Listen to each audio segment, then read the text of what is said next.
एक पार्टी जिसके अकाउंट में सिर्फ 75 रुपए हैं और जब वो चुनाव लड़ी तो उसको सिर्फ टोटल 822 वोट्स मिले।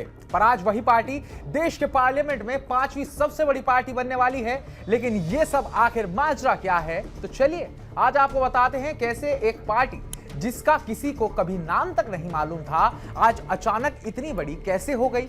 साथ ही इसका वेस्ट बंगाल कनेक्शन क्या है, क्योंकि कहानी सारी शुरू और खत्म वहीं से होती है। नमस्कार, मैं उत्कर्ष प्रताप सिंह और आप देख रहे हैं TV9 भारत।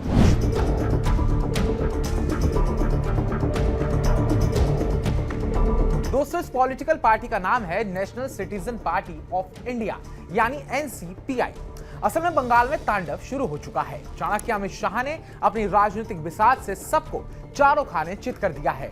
बंगाल चुनाव में ममता बनर्जी की TMC को मिली करारी शिकस्त के बाद बंगाल में टेम्परेचर हाई है। CBI की ताबड़तोड़ कार्रवाई जारी है। कहीं अभिषेक बनर्जी से घंटों पूछताछ हो रही है तो कहीं जहांगीर खान जैसे नेता की सड़क पर परेड निकाली जा रही है।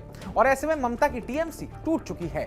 20 MPs ने एक साथ मिलकर एक ऐसी पार्टी ज्वाइन करी है जिसका शायद ही कोई अस्तित्व है। NCPI नाम की ये त्रिपुरा की एक छोटी क्षेत्रीय पार्टी है। इसका मेन वोट बैंक बंगाली समुदाय है। पार्टी जनवरी 2023 में रजिस्टर्ड हुई थी। 2022-23 का ऑडिट रिपोर्ट देखकर हैरानी होती है। बैंक में सिर्फ 75 रुपए बचे। कुल चंदा आया 1,13,075 रुपए। त्रिपुरा में 2 सीटों पर चुनाव लड़ा गया। एक पर 536 वोट मिले और दूसरी पर 286। कोई पैन कार्ड नहीं लगा। नियमों का उल्लंघन यहां हो सकता है। फिर अचानक क्या होता है? पश्चिम बंगाल में TMC में भारी बगावत हो जाती है। ममता बनर्जी के करीबी माने जाने वाले MP सुदीप बंदोपाध्याय, काकोली घोष और ममता की सबसे लाडली कही जाने वाली सांसद शालिनी घोष समेत 20 TMC के सांसद पार्टी छोड़कर NCPI में विलय कर लेते हैं, यानी कि TMC के 2/3 MP। अब ये सांसद पार्लियामेंट में अलग ग्रुप बनाकर बैठेंगे और NDA को पूरा समर्थन देंगे।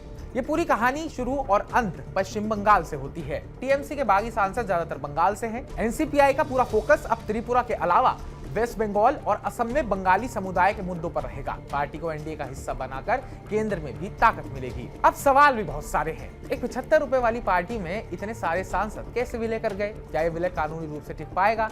चुनाव आयोग क्या फैसला लेगा? और असली खेल क्या है? बंगाली वोट बैंक की राजनीति या फिर कुछ और? ये घटना दिखाती है कि इंडियन पॉलिटिक्स में कुछ भी असंभव नहीं है। कल तक जिस पार्टी को कोई नहीं जानता था, आज वो संसद में TMC से भी आगे निकलकर NDA की मजबूत सहयोगी बन गई है। 75 रुपए से 5वीं सबसे बड़ी संसदीय पार्टी।